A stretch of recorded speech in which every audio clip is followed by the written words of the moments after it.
తెచ్చింది BJP government కాదా? Ring రోడ్డుకు సంబంధించినటువంటి అంశం బీజేపీ గవర్నమెంట్ చేసిన అభివృద్ధి కాదా? తెలంగాణ రాష్ట్రంలో జరిగినటువంటి అభివృద్ధి బీజేపీ చేసినటువంటి గవర్నమెంట్ కాదా? సికింద్రాబాద్ పార్లమెంటు పరిధిలో ఉన్నటువంటి చోటా మోటా వ్యాపారులందరికీ కూడా కరోనా సమయంలో 10,000 రూపాయలు ఒక్కొక్కరికి ఇచ్చింది బీజేపీ గవర్నమెంట్ కాదా? ఇంటింటికి కూరగాయల కానుంచి పంచింది ఆ రోజు కిషన్ రెడ్డి గారు కాదా? కాబట్టి ఇట్లా చెప్పుకుంటా పోతే చాంతాడంత లిస్టు ఉన్నది.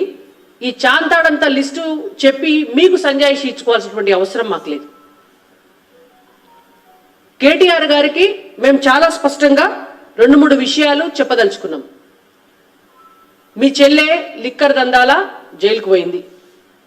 మీ నాయన ఫోన్ ట్యాపింగ్ దందాల రేపో మాపో పోతాడు. ఆయనత ఇంకో 3-4 డ్రగ్స్ దందాలో లేకపోతే భూ కబ్జా దందాలో అవి బయటకు వస్తే నువ్వు పోతావు. కాళేశ్వరం బయటకు వస్తే మీ బావ పోతాడు. ఇది గ్యారంటీ.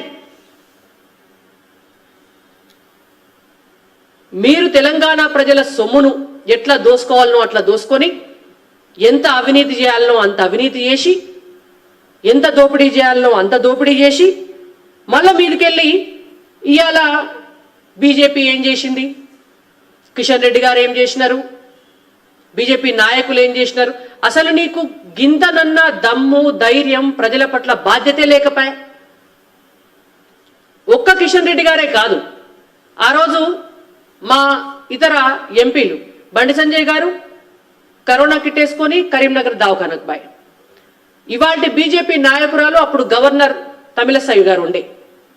గవర్నర్గా ఉన్నటువంటి ఒక మహిళ కూడా కరోనా కిట్ వేసుకొని వరంగల్ ఎంజీఎంకు పోయి అక్కడ డాక్టర్లకు భరోసానిచ్చి ప్రజలందరికీ కూడా మేము ఉన్నామని ధైర్యం కల్పిస్తే నువ్వు మీ నాయన ఇంట్లో వంటిరు.